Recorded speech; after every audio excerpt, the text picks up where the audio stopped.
Right now, platforms like Lovable and Replit are watching a 100,000 new AI generated projects spin up on their servers. Not every month, every single day, we are watching a total flood of digital production.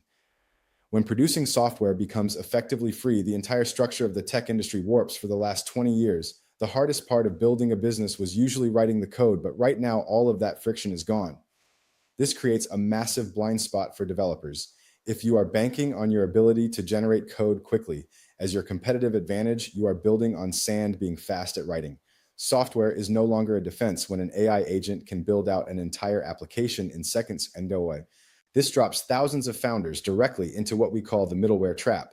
If your product is a UI layer on top of someone else's intelligence, your business is only as secure as the time it takes to replicate your interface with today's tools that takes about a week.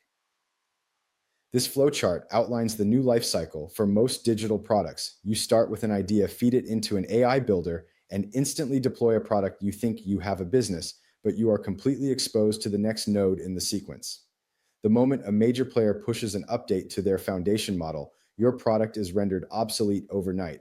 If a routine model update destroys your product rather than enhancing it, you are effectively building on borrowed time. You are competing on the one axis where the AI giants are guaranteed to win. To survive in this economy, you have to pass a very specific test. Do you own anything structural that a larger model cannot simply replace?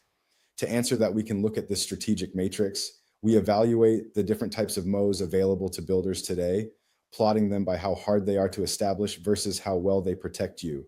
You want to avoid the vulnerable wrapper zone where effort and defense are both low. You definitely want to avoid wasted effort.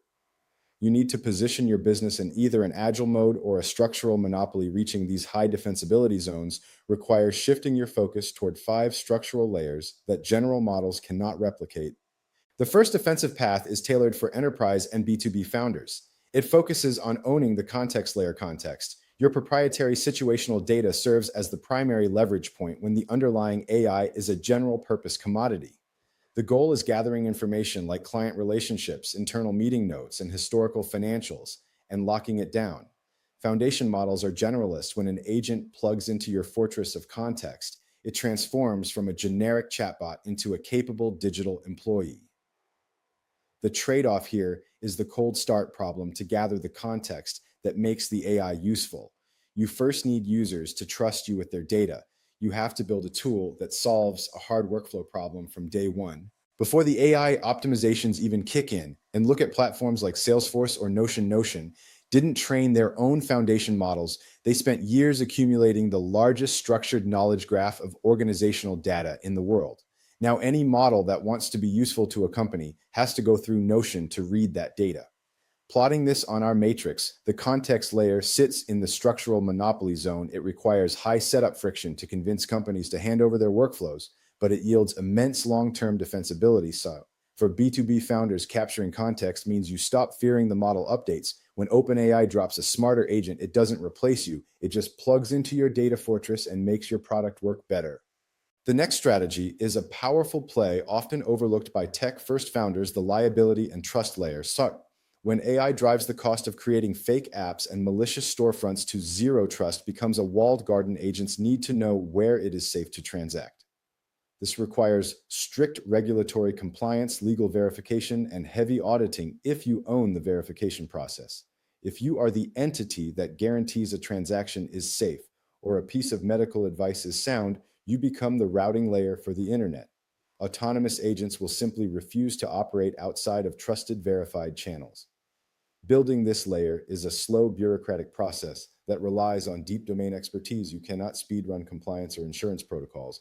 Looking back at our quadrant, liability and trust peg directly into the top right corner, the friction is brutal, but the defensibility is nearly absolute. While an AI can generate a perfect sounding legal contract in seconds, it cannot stand in court. Human accountability remains a structural moat that code cannot replicate. For solo developers, indie hackers, and agile teams, the defense rests in 2 different layers: distribution and taste. Distribution is the reality that building the app is only a small part of the battle. You have to capture attention, you have to build marketing channels, curate content, and figure out how human users and eventually their agents actually discover your product.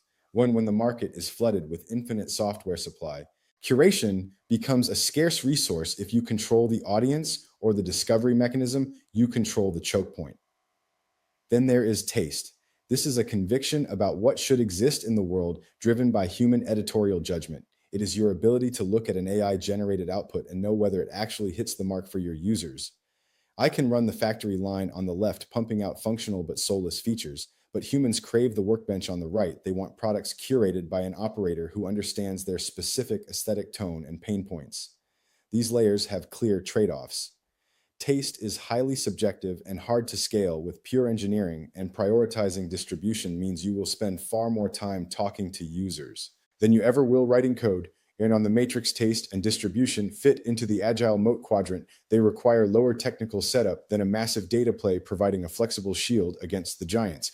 Or for solo builders trying to out-engineer big tech is a losing game. Survival means focusing entirely on unique curation and a direct connection with your audience. Understanding these layers at a macro level is helpful, but you have to apply them to your exact situation today. We map your assets to your optimal defense using this matrix. Solo founders double down on taste and distribution to curate experiences.